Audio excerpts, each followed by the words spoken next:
Like a bad odor, it's back. Yes, hello people of the internet, I am the man with a plan and welcome back to the Kilmac League.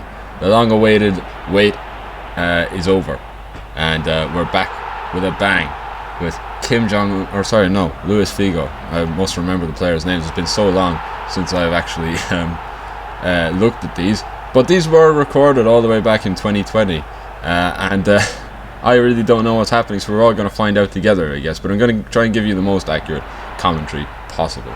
It was a great, dominating win for Bayern Kilmac over Rainbow Hall FC with Tombango Shango Kronk Chapman getting a double.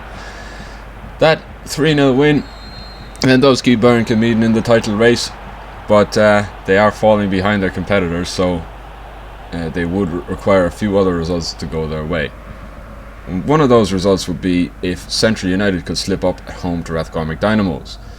Central United in flying form, they've got that midfield that's so dominant with Dennis Bergkamp and Pat Phelan, but Spoderman picked the pocket of the Rathcormac defence and was very unlucky not to score. A great defensive effort from Rathcormac, which I suppose you can always expect. Mr. Tato gets in, he can't score, but Benito Mussolini is on hand to finish off the job. Great goal for Centra, and that would force Rathcormac to come out of their shell, but they wouldn't do so. They would be happy to hold on for the 1-0 until a bit of a defensive mix-up. It appeared that Lev Yashin for Rathcormac was going to get there, but Pat Phelan got a goal and he wasn't going to be complaining. Then they did decide to go for it, Rathcormac, and by that time it was a little too late, and they left a load of space at the back for Spoderman to get in, get the third goal of the game for Centra, and that was the way it finished. A really convincing win for Centra. It's another win on their potential path to the title, but you've got to say it's looking very likely now that it will end that way. There is still a threat coming from other teams, but none of these teams really were threatening for Domino's Pizza Zimbabwe and John Walters FC, two teams that, looking back on it, I can't really decide why I created them, but they're here now, and they're part of the league. I don't really know what's happening here, but I assume this was a quick goal. Aoife O'Brien playing in the Somalian Pirate who played in Pengli, and yes, that has to be, I think, as far as I can remember, one of the fastest goals that has ever been scored in history to Kilmac. He scored in 3 minutes. Aoife O'Brien having a stormer of a game in midfield, plays the ball through to Pengli, and he's one-on-one with the goalkeeper, has no mistake, has no trouble finishing it off. Sorry, I'm a little bit rusty. 2-0 at full time, but we finished Domino's Pizza Zimbabwe. A comfortable win, just about getting wins on the board at this stage. John Walters FC not having a great time in the league. I suppose that's what happens when your only player is John Walters. Greenway Rovers played Atletico Sunflower Shop at the Greenway. Promised to be a fairly even game. A nice sliding tackle there from Raul got the game rolling.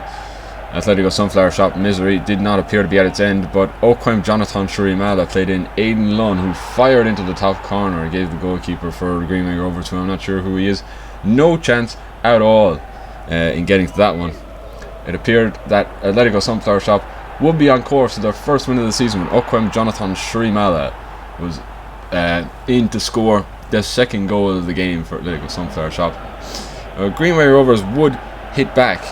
Jordan Curry trying to get on the wing, he swings it in, and it's a really good header, and really, I suppose from an attacking perspective, a nice goal indeed to get, but Atletico Sunflower Shop would be kicking themselves. Then the Greenway men got down the wing again.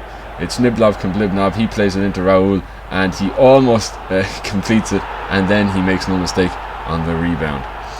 Heartbreaking way to lose the game for Greenway Rovers, or so we would think. Getting forward for one last time, it was Kilmac Barbers.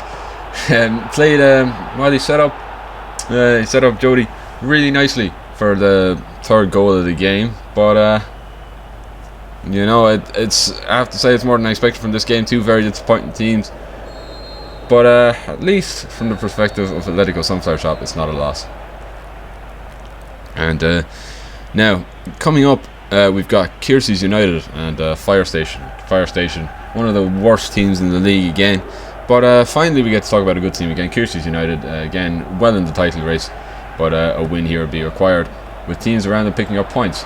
Hugi Bakbafshinji played at the Spank Axe, hits the bar, and Hugi has only an empty net to beat in order to get the first goal of the game. Appeared that it was going to set the tone for the game. And then another corner, the second goal of the game, again out, and this time no mistake, an absolute rifle of a shot from Spank Axe to get the second goal of the game. I mean, really, we'll be looking at this, I think, for goal of the season contenders. It's just a brilliant side-footed finish. The power on it is unbelievable, and it gave Fireman Sam on the goal no chance at all in getting to it. So, yeah, Fire Station didn't want to just lie down and accept their fate. Killian Power had the ball there, and he played in Diego Maradona, and very nearly didn't happen, but yeah, that sort of happened. By the way, Diego Maradona was still alive when this was done. I wouldn't be including him otherwise.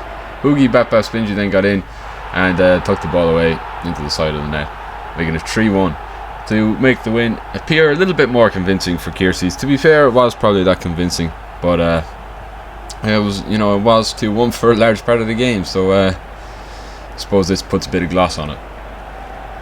A really nice ball over the top. Kiersey's would try and get forward for another goal in the game. It was Vignew Boniak playing in Matongo Babongo, but he couldn't direct his effort into the goal, and so it finished 3-1. Really nice win, as I said, for Kiersey's, picking up points and keeping the pressure on the teams at the top. Another lower clash that's lower down the table. Portlaw United played in Dunhill Electrical Company, and Sean Power played it out to Warren Cleary, and trying to get the first goal of the game. Castman hit it from I don't know how far out. I don't know if we can consider this